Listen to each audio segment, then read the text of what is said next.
Selamat pagi bosku, jumpa kembali bersama saya Cecilia dari Pilar Mas Investindo Sekuritas. Touch your heart, touch your profit. Bosku, apabila angka kasus COVID-19 tidak tinggi dalam 2 pekan ke depan, Satuan Tugas Penanganan COVID-19 akan memberikan saran kepada Presiden Joko Widodo soal libur panjang akhir tahun 2020. Bahwa rekomendasi libur panjang Natal dan Tahun Baru 2020 untuk masyarakat akan diberikan. Ketua Satgas COVID-19 Doni Monardo menegaskan rekomendasi libur panjang akhir tahun 2020 dengan catatan masyarakat tetap mematuhi protokol kesehatan. Gimana menurut Bosku nih? Apakah jadi liburan panjang akhir tahun atau tidak ya? Nah, seperti biasa kita akan mulai saja nih market review kita hari ini, Senin 16 November 2020 dengan episode Push Your Limit. Maka dari itu jangan kemana-mana ya bosku, tetap di channel Pilar Mas Investindo Sekuritas. Touch your heart, touch your profit. Pionir Sekuritas Channel di Indonesia.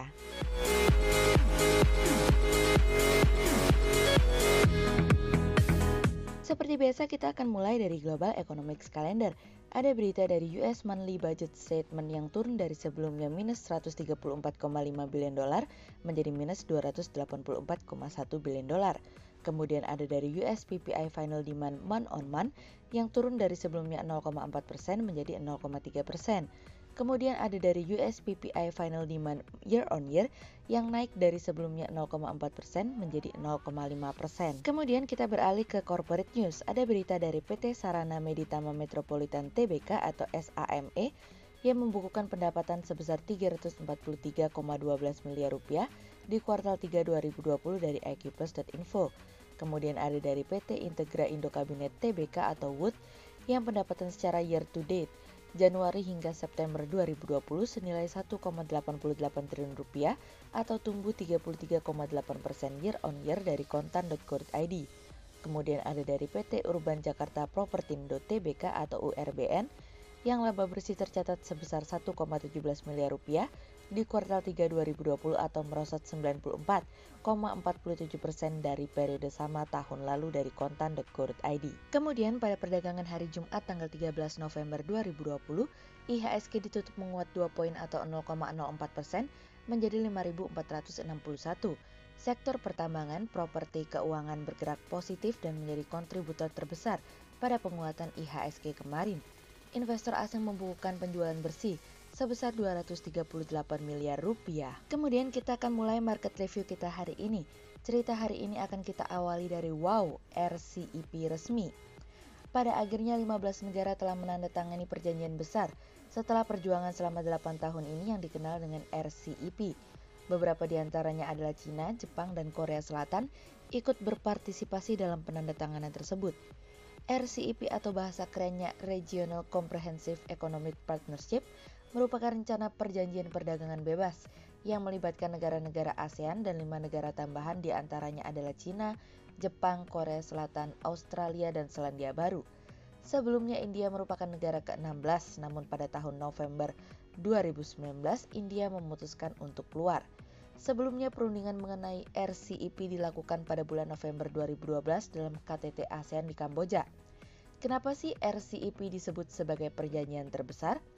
Karena RCEP akan melibatkan lebih dari 2,2 miliar atau 45% penduduk dunia dengan total GDP sebesar 26,2 triliun dolar atau 40% dari perdagangan global.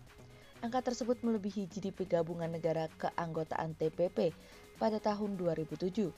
Pertumbuhan ekonomi dari Cina, India, dan Indonesia berpotensi untuk mendorong total GDP RCEP naik melewati 100 triliun dolar pada tahun 2050 atau 2 kali lipat dari GDP anggota TPP. Perdana Menteri Vietnam Nguyen Xuan Phuc mengatakan sebelum penandatanganan dimulai dirinya mengatakan bahwa perjanjian tersebut akan memberikan kontribusi terhadap pengembangan rantai pasokan yang sebelumnya mengalami gangguan akibat wabah virus corona dan akan mendorong pemulihan perekonomian lebih lanjut. Pemulihan perekonomian akan didukung dengan pengurangan tarif, memperkuat rantai pasokan dengan aturan main yang diputuskan bersama dan mengkodifikasi aturan e-commerce yang baru. Manfaat lain perjanjian tersebut adalah penghapusan tarif setidaknya untuk 92% barang yang diperdagangkan di antara negara-negara partisipan, ditambah dengan ketentuan yang lebih kuat untuk menangani tindakan non-tarif serta peningkatan di berbagai bidang seperti perlindungan konsumen online dan informasi pribadi serta transparansi. Tidak hanya itu saja loh, prosedur bea cukai juga akan disederhanakan. Setidaknya menyelimuti 65% dari sektor jasa akan terbuka penuh dengan mendorong peningkatan batas kepemilikan asing. Keluarnya Amerika dari TPPA kemarin justru membuat Amerika kalah saing untuk menghambat dominasi Cina. Namun justru akan menjadi menarik apabila Amerika akan kembali lagi ke dalam keanggotaan TPP di bawah Biden. Sebagai informasi, TPP atau TPPA adalah sebuah perjanjian yang dikenal dengan Trans-Pacific Partnership Agreement, yang dimana merupakan sebuah perjanjian perdagangan bebas yang dibangun oleh 11 negara. TPP ini bertujuan untuk meningkatkan perdagangan dan kolaborasi dengan 11 negara anggota tersebut, mendorong inovasi, pertumbuhan, dan pembangunan ekonomi yang berkelanjutan. RCEP sendiri pada akhirnya menjadi sebuah jurus baru bagi perekonomian Asia Tenggara dan negara lainnya untuk mendorong pemulihan perekonomian pada tahun 2021 mendatang. Oleh sebab itu, kesepakatan RCEP yang sudah ditandatangani akan menjadi sebuah berita bagus sebagai persiapan untuk menyongsong tahun 2021 mendatang untuk mendorong memajukan kawasan yang terintegrasi dan pertumbuhan ekonomi global. Kemudian cerita selanjutnya datang dari pekannya Bank Sentral. Di tengah situasi dan kondisi akan adanya optimis mengenai vaksin, namun pesimis masih menyelimuti karena jumlah korban yang terinfeksi semakin banyak. Sejauh ini Amerika sendiri lebih memilih untuk melakukan tindakan secara parsial agar tidak mendorong perekonomian kembali jatuh. Rencana dan diskusi Biden dengan tim kesehatannya lebih memilih untuk melakukan tindakan dan penguncian terhadap wilayah yang memang diperlukan untuk dilakukan penguncian tersebut. Tidak hanya itu saja, kita juga akan menantikan data pertumbuhan ekonomi kuartal ketiga dari Jepang yang diperkirakan akan mengalami kenaikan setelah sebelumnya mengalami penurunan yang bertumpu pada kenaikan permintaan. Namun tentu tidak bisa kita pungkiri bahwa data hari ini masih berada jauh di bawah level sebelum pandemi terjadi. Sejauh ini Perdana Menteri Yoshihide Suga sedang dalam proses penyusunan anggaran tambahan untuk ketiga kalinya untuk mengimbangi pengeluaran yang semakin besar. Tidak hanya dari Jepang, namun juga data pertumbuhan ekonomi akan datang dari Thailand yang diperkirakan akan mengalami kenaikan sama seperti Jepang. Meskipun data kenaikan pertumbuhan ekonomi tidak sebaik Jepang, namun cukup baik untuk menopang perekonomian Thailand ke depannya. Yang menarik adalah surplus perdagangan Thailand yang mengalami peningkatan yang cukup signifikan dari sebelumnya 8 miliar dolar pada kuartal kedua, sekarang mengalami kenaikan menjadi 12,7 miliar dolar pada kuartal ketiga. Khusus Thailand dan Filipina, tidak hanya mengenai data pertumbuhan ekonomi saja loh, tapi juga ada pertemuan Bank Sentral Thailand yang diperkirakan masih belum akan memangkas tingkat suku bunganya, namun tentu pandangan dan kebijakan akan menjadi perhatian pelaku pasar ke depannya.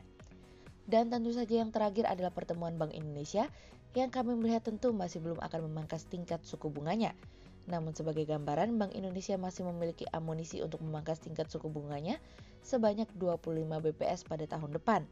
Tapi akan menjadi sebuah kejutan dan hadiah yang menarik bagi pasar apabila ternyata Bank Indonesia memangkas tingkat suku bunganya entah bulan ini atau bulan Desember mendatang sebagai hadiah bagi pasar. Well, cukup menarik untuk kita nantikan, tinggal kita lihat pembuktiannya. Kemudian cerita selanjutnya datang dari minyak bertahanlah. Harga minyak turun mendekati level $40 per barel pada penutupan pekan kemarin. Meningkatnya kembali jumlah kasus memberikan kekhawatiran terhadap prospek pemulihan permintaan dari minyak dunia, di mana saat ini wacana pengetatan tersebut kembali terbuka di beberapa negara. Meningkatnya jumlah kasus di Eropa memicu lockdown tahap kedua pada benua tersebut. Selain itu, naiknya angka kasus positif di Amerika, Jepang, dan Korea Selatan menjadi kekhawatiran dari para produsen minyak, di mana negara-negara tersebut merupakan negara konsumen minyak yang cukup besar. Harga WTI untuk pengiriman Desember 2020 turun 0,8% menjadi 40,78 US dollar per barel, sedangkan harga Brent untuk pengiriman Januari 2021 turun 0,6% menjadi 43,27 US dollar per barel. Meski demikian, kabar tentang positifnya hasil uji coba vaksin masih mampu menopang harga sepanjang pekan ini. Secara keseluruhan, harga minyak mentah masih dalam tren kenaikan, namun berdasarkan historis harga saat ini pergerakan naik dari minyak terlihat sangat terbatas. Kami menilai hal ini seiringan dengan ekspektasi pelaku pasar yang menunggu kepastian dari pemulihan ekonomi. Sehingga berdasarkan technical analisa kami melihat saat ini IHSG yang memiliki peluang bergerak menguat dan ditradingkan pada level 5.420 hingga 5.520. Berikut stock watch pilar emas hari ini. Yang pertama ada dari TLKM, kemudian yang kedua ada dari ASRI, dan yang ketiga ada dari Elsa. Berikut dua saham yang kami analisa hari ini ya bosku. Yang pertama ada dari Wood atau PT Integra Indo Kabinet Tbk yang pendapatan secara Januari hingga September 2020 senilai 1,88 triliun rupiah atau tumbuh 33,8% year on year. Tumbuhnya pendapatan perusahaan hingga kuartal 3 2020 memberikan kontribusi pada laba bersih yang dibukukan di mana pertumbuhan laba tahun berjalan Wood sebesar 3,8% year on year menjadi 189,28 miliar rupiah. Meningkatnya pendapatan perusahaan seiring bertumbuhnya penjualan. Hal ini ditopang oleh penjualan ekspor ke Amerika Serikat tumbuh 65,54% year on year. Sehingga berdasarkan technical analisa dalam tren pada jangka waktu short term berpotensi untuk bullish dengan target 585 dan tingkat probabilitas sebesar 54%, sementara dalam jangka waktu long term berpotensi untuk bullish dengan target 625 dan tingkat probabilitas sebesar 60%. Kemudian yang kedua ada dari KIJA atau PT Kawasan Industri Jababeka Tbk yang membukukan penjualan dan pendapatan jasa sebesar 1,82 triliun rupiah di 9 bulan pertama 2020. Perusahaan penjualan dan pendapatan jasa sebesar 1,82 triliun rupiah di 9 bulan pertama 2020 dan tumbuh sekitar 29,44% jika dibandingkan dengan periode yang sama tahun sebelumnya yang sebesar 1,41 triliun rupiah. Peningkatan ini terutama didorong oleh peningkatan kontribusi penjualan dari Kendal, pendapatan Jababeka dari segmen bisnis pengembangan lahan dan properti naik 127% menjadi 997,5 miliar rupiah pada periode 9 bulan pertama tahun ini. Pendapatan dari segmen hiburan dan perhotelan milik Jababeka juga mengalami peningkatan 2,72% menjadi 64,2 miliar rupiah dari sebelumnya 62,5 miliar rupiah. Sehingga berdasarkan technical analisa dalam tren pada jangka waktu short term berpotensi untuk bearish dengan target 185 dan tingkat probabilitas sebesar 42%. Sementara dalam jangka waktu long term berpotensi untuk bullish dengan target 250 dan tingkat probabilitas sebesar 46%. Berikut kami akan menampilkan 40 saham pilihan dari pilar emas.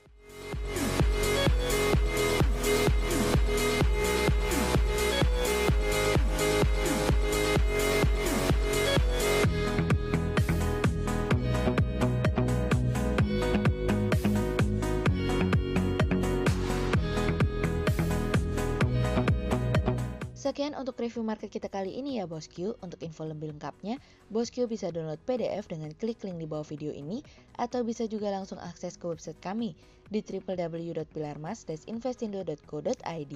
Dan jangan lupa untuk selalu jaga kesehatan buat para bosku ya. Kita akan bertemu lagi besok pagi untuk market review yang berikutnya. Jadi jangan lupa like, subscribe, dan tonton terus channel Pilar Mas Investindo Sekuritas. Touch your heart, touch your profit. Pionir Sekuritas Channel di Indonesia. Thank you.